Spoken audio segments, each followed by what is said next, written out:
Welcome to Nell Town 2, my model railway build from Putney to Wandsworth Town.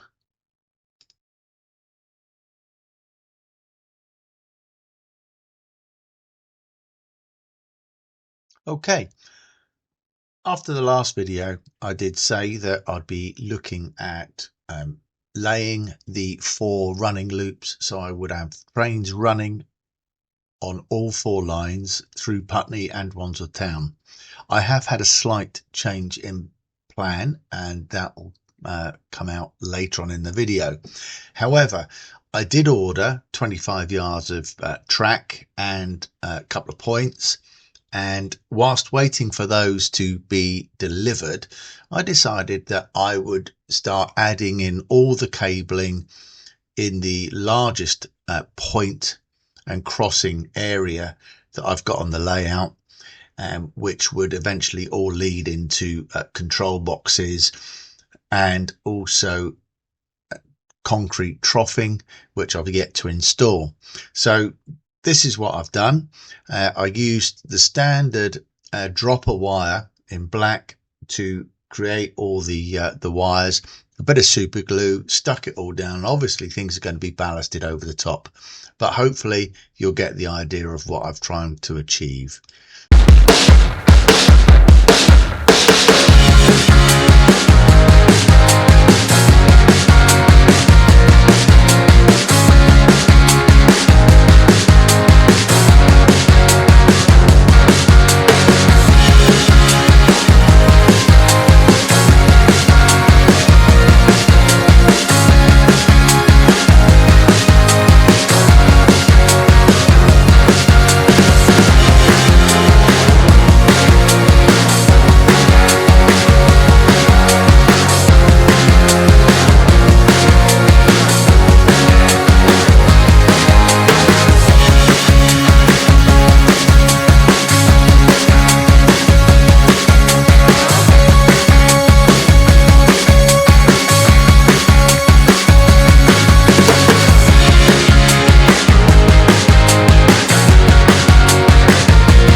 So this curve point motor was to allow locos and trains from the up lines to go through a bypass of Putney and make their way around, potentially into the TMD with a little bit of shunting on some of the passing lines, but then to make their way around onto back onto the main line. I was going to use it as the up and over aspect, so from the right hand part of the main part of the turnout, it was going to be going to the incline that would cross over Putney and then down to the other side. But having reviewed everything and spent a week calculating the heights of stanchions and clearances, I didn't think it was wise to go down that route. Plus, it wasn't prototypical. So again, you'll see the change in ideas later on.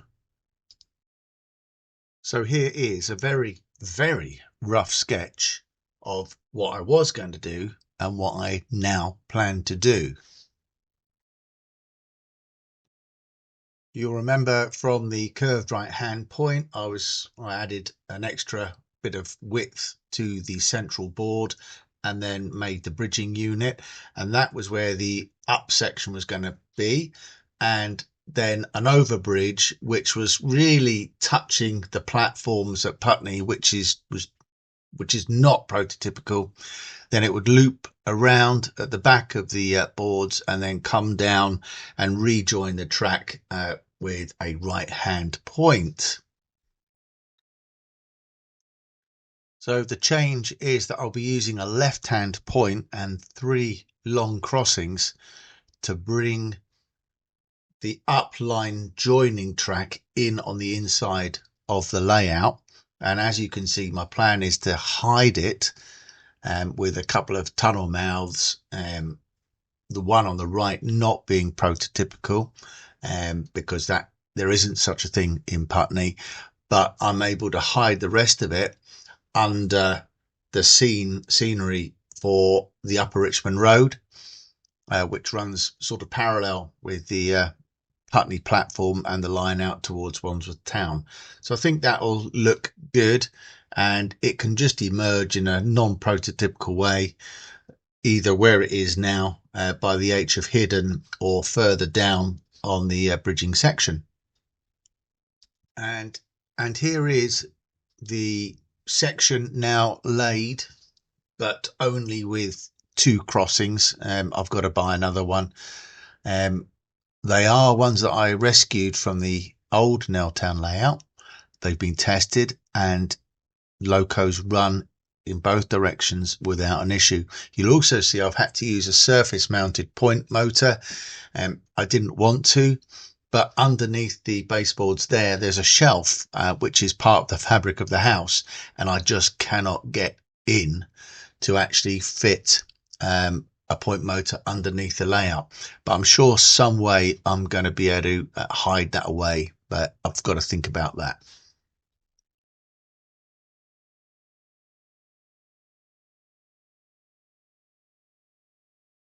Obviously, I'm having to get the spacing of the island platform and the other 2 platforms at Putney correct, and in order to do that and provide me with some scope for the gardens in, I think it's from memory and I have to look at the maps, Disraeli Road, I've used jigs at the back that give me the correct spacing from the wall to the furthest track, obviously then using the Pico gauge to align the tracks, and then I've made further jigs to represent the total width of the island platform.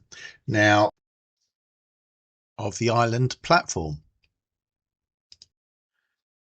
because I'm 1 long crossing short, I can only run 3 of the Putney tracks until I get another long crossing, and that'll be next month or the month after, as we're going away, so money is going to be spent on eating out, etc.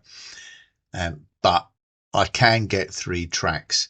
However, I've got the 2 tracks laid now, and here is a brief running session.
So in the next few weeks, I'll be looking at doing the little items shown on that list, and that's finishing off the odd little jobs that I've started in preparation to do a lot of the scenic work. Once I've done those, I will be moving back to Wandsworth Town to do the complete, hopefully, platforms 2 and 3, which is the island platform, and get that done. That will take a little bit of time, and I won't be able to do any more track laying until I've saved up enough to get 2 long crossings, as I found that one I've just fitted that I recovered from the old layout is damaged, and it's a bit too much of a risk to fit that in the middle of 4 running lines, so I'm looking at buying 2 more. So that's it for now, and I will move forward and upward and see how we get on. Thank you once again for watching the video, hopefully from start to end. And if you do like what you see and want to follow the layout build progress, please subscribe. And if you so desire, please click on the like button and the bell icon so you get notifications of when the next video comes out. Bye for now.